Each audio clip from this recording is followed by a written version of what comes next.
నమస్తే బ్రదర్. నమస్తే అన్న. ఎన్నికలు అయ్యాక కూడా పథకాలు రిలీజ్ చేయడం ఎలా ఉంది మీకు?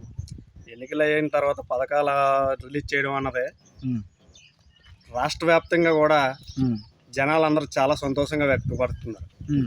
ఈ పథకాలు ఎలక్షన్ ముందే ఆపడానికి కారణం ఏంటి అన్నది కూడా జనాలకు అర్థమైంది.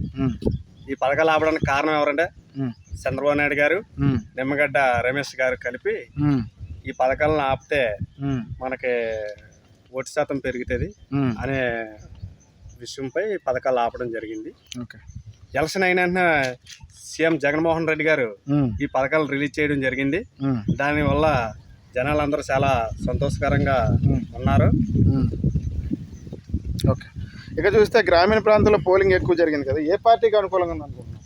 గ్రామీణ ప్రాంతంలో పోలింగ్ జరిగిన విషయం వైసీపీకే ఎక్కువ శాతం, 85% వైసీపీకే పోలింగ్ జరిగింది. ఓకే, ఇక చూస్తే జగన్ మళ్ళీ సీఎం అవుతాడని వైసీపీ వాళ్ళు, చంద్రబాబు సీఎం అవుతాడని టీడీపీ వాళ్ళు, ఎవరు సీఎం అవుతారు అనుకుంటున్నారు?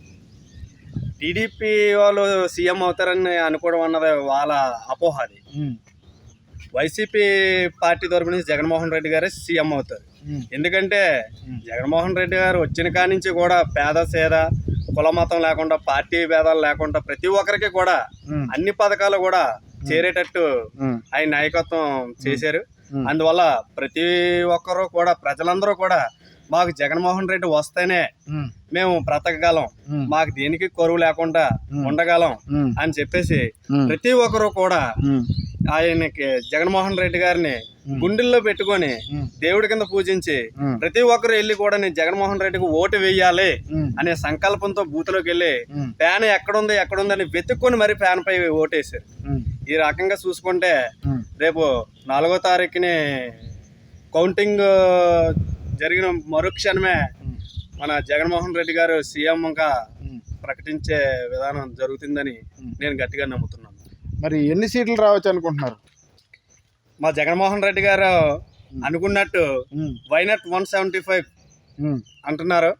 అలాగే మేము కూడా అదే నమ్మకంతో వైనాట్ 175 వస్తాయని కూడా ప్రతి ఒక్కరూ కూడా అదే ఆశతో మేము ఉంటున్నాం. Okay, thank you brother. Thank you.